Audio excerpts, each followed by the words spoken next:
Thanks for tuning in to Imperfect Life. I have a great video for you today. Today I'm going to show you how to make one of these hot-cold packs. Everybody needs these in their freezers. We have 3 or 4 of them and we use them all the time. Whether you use them for headaches, sore necks, sore backs, anything, knees when the kids fall, bump their head, anything. Everybody needs these in their freezer, at least one. Now, I got one years and years ago, as you can see, and I love this one, but it's just a simple rectangle, and when you put it where you want it, the filling tends to drop down and it's no longer where you want to place it. So when I made mine, to solve this, I made mine with individual pockets so that the filling stays in place. And I'm going to show you how to do the same thing. Now if you go to a craft fair or you go on Etsy, you're going to see these for anywhere from $12 to $18. I'm going to show you how to make it for $2 max, okay? And you'll be able to knock it out in like 20 minutes. So these make great Christmas gifts too, or birthday gifts, or teacher gifts, okay? Everybody needs these. Remember, everybody needs one of these in their freezer. Here's what you need. You need a piece of fabric. I have a fat quarter here, but if you have a piece of fabric laying around, it's fine. What we're going to need is about 10 inches high, 18 inches wide. Okay, so a fat quarter works great, or if you just have some scrap fabric hanging around, you can do that. And those measurements don't have to be exact by any means. You can fill it with either flax seed or uncooked rice. I prefer the uncooked rice for a couple of reasons. One, it holds the temperature better, stays a little colder, gets a little hotter, it's cheaper. And the other thing is the flax seed has a high oil content, so when you heat it, sometimes that oil does have a tendency to seep through the fabric. So just a couple things to keep in mind. Okay? I'm going to make this one with flaxseed because I happen to have some extra on hand. Now, the other thing you're going to want to have on hand is some kind of funnel to get the filling into the pockets of your hot-cold pack. I have a couple on hand that I found in the cabinet. If you don't have one, no big deal. Just get a piece of cardstock and fold it into a cone and tape it. Works just as good. Okay? Let's get started. First thing you're going to want to do is press your fabric. As with any sewing project, it's really important to make sure you get those creases out so that your measurements are even and your cuts are good. What I'm using here is a lightweight cotton. Typically you'll find it in the quilting sections. This, as I mentioned earlier, is a fat quarter. If you have fabric laying around, that's fine. Like I said, you just need a piece that is 10 inches high by about 18 inches wide. You can get fat quarters at Walmart or Joann, any fabric store. What's nice about the fat quarters is that they come in little packs of like coordinating fabric. So if you do these as a gift, you can get 3 fabrics that are coordinating. It makes a really cute little set. And so make sure that you get all of your creases out.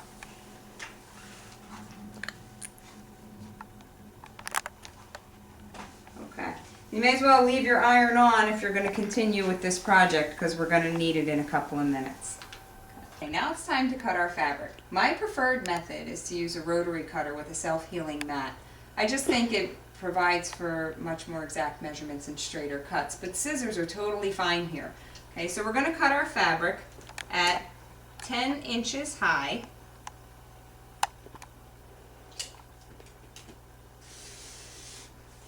And try to get your edges as straight as possible, even if you're using scissors. I know we'll detach. Sometimes it leaves little strings.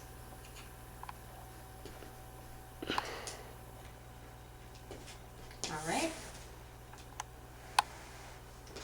There's our 10 inches high. And then we'll find our 18 mark.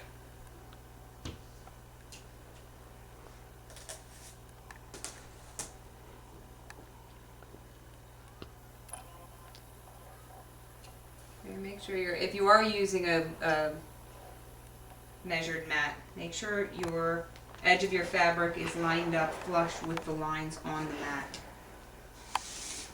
Okay. And there we have it. Now, back to the ironing board.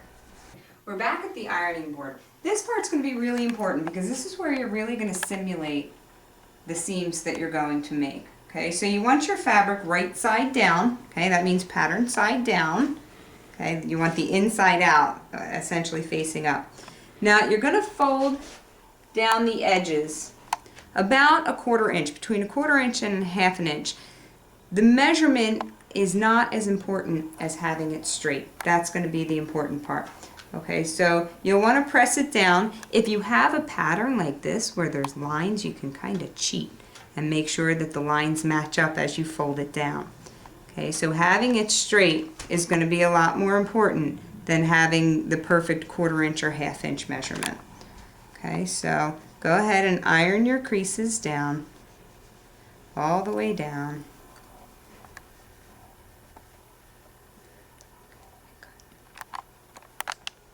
Okay, we finished ironing the edges down. Now what we're going to do, like I said, we're going to press it, simulating how we're going to sew it. So this is a key part. Really important. You want to line those edges up really flush as you can get them, because this is going to be our finished edge. So we want them to be as even as possible. Okay, you get a nice, even, pretty edge. Okay, and once that's lined up, go ahead and press it down. So we keep it as close to that as possible once we start to sew. This edge here that's pressed down is going to be the last thing we sew, and we are going to have to sew it right side out. So it's real important to the finished product that that's nice and flush. Okay, and you can reinforce your crease if you want to.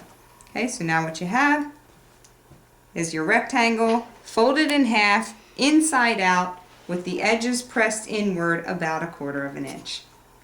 Now we're ready to sew closed the short edges of our hot cold pack. Okay, so you can use a 1/2 inch seam allowance, that's fine.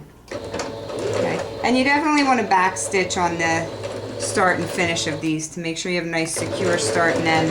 We don't want that filling to be leaking through the pockets that we make.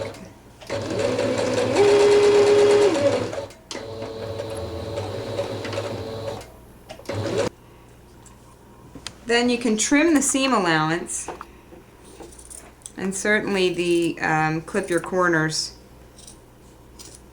so that you can have a nice sharp point. Okay, always be careful not to clip into the seam though.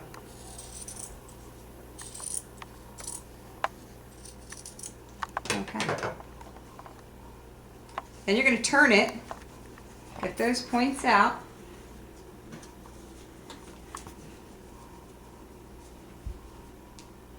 Okay, so you have a nice sharp point. So you start to see your hot cold pack taking shape. Okay? Go ahead and press this down, and then we'll move on to the next step of marking our pockets. Okay. Now that our casing is complete, the next thing we want to do is mark out our pockets. Now our finished length of this is about a little under 18 inches. So you're just going to take that number and divide it by 6, because we're going to make 6 pockets on this. If you only want 3 pockets, divide by 3. It's just simple math. So with that, we'll do just under, our pockets will be just under 3 inches each. So I'm just going to measure that out. Okay, and actually I think I'll use this, it's going to be a little bit easier. So just under 3 inches, I'm just going to make a slight pencil mark. And again, this fabric has lines, so I'm totally going to use those to cheat and sew along those lines. Okay, so we'll go just under 3 inches. We'll do that 6 times. Okay, and then if you don't have a pattern that allows you to cheat, like mine, then go ahead and make light pencil lines. Otherwise, we'll do without them. Now, when we sew the seams for our pockets, I think it's always the best practice to start from the closed end, okay, so that the open end is here. This way, in the event that you get any misalignments, you're not going to end up with a big crease at the bottom of your pack. It'll be able to kind of work its way out as you go up. As I said before, you want to back stitch at the start and the end of each pocket. This way it'll prevent any filling from traveling from one pocket to the next.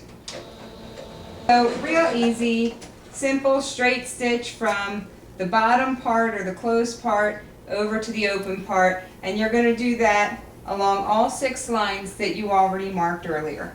Okay, we now have the 6 separate pockets sewn. Okay, you can see those seams there, and you can see it's starting to come together, the casing, 6 separate pockets. Now, this part gets a little bit tedious. This is a part where we're going to sew this edge, but we're going to leave about 1 inch on each pocket to fill it. Okay, because it gets, once you start filling it, you want to close it or else the filling comes out. And you'll see what I mean as we get further into this. So what I did here, depending on the type of funnel you're using or your folded cardstock, I marked about 1 inch on either side of the seam for pockets 1 and 2, then again between pockets 3 and 4, and then again between pockets 5 and 6. So you want to get the needle as close to the edge as possible, but make sure that you are grabbing both sides as you sew. Now you see my marks here. That's where I'm going to stop and then where I'm going to start again. Okay.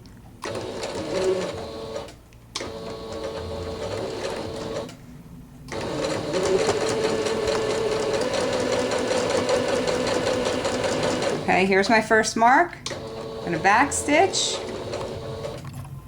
so that that stays closed. Okay, and then we're going to go down to our next mark and start again. Okay, now we're ready to fill the pockets. I have a funnel laying around.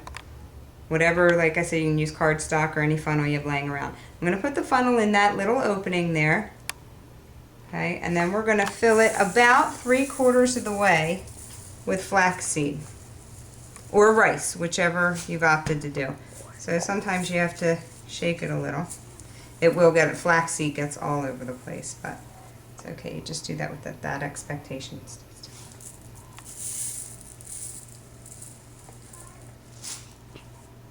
Okay, you can make these as full or as loose as you want. Like I said, I fill them about 3/4 of the way. They also don't have to be exact. If you choose to measure out the same amount for each pocket, you can. I tend to just look at it and eyeball it. Okay, that's probably pretty good. Okay, and then what you can do is just pin that closed while you fill the next one. Okay, here we go. We have all of the pockets filled, as you see, about 75%, and then each of those openings pinned closed, and we're ready to do our final seam. So what you want to do is you try to stay as close as possible to that original seam that we made, real close to the edge there, and you only want to unpin 2 pockets at a time so that the filling doesn't come out. So you want to be very careful because this flaxseed or the rice will slip out very easily. Okay, so go ahead and gently line your pockets up under your foot, trying to get as close to that first seam as possible. And as I always say, back stitch, back stitch, back stitch. Okay, I was a little off there. There we go. Okay, make sure these are closed securely. Nobody wants to put a cold pack on or a hot pack to have rice or flaxseed spill all over them. So make sure you secure those edges and back stitch. And here we go, folks. This is the final stitch to your hot cold pack. I hope you enjoyed this project. What I'm going to do is take a minute to put a bow around it and show you how cute it looks for gift giving. Okay, so then you can just kind of even out your fill. We're going to trim those strings, and when I come back, you're going to see the final product. And there we have it. How cute is that? I think anybody would love to get this as a gift. Thank you for joining me for this tutorial. All written instructions can be found on my blog at www.sewjunkie.com.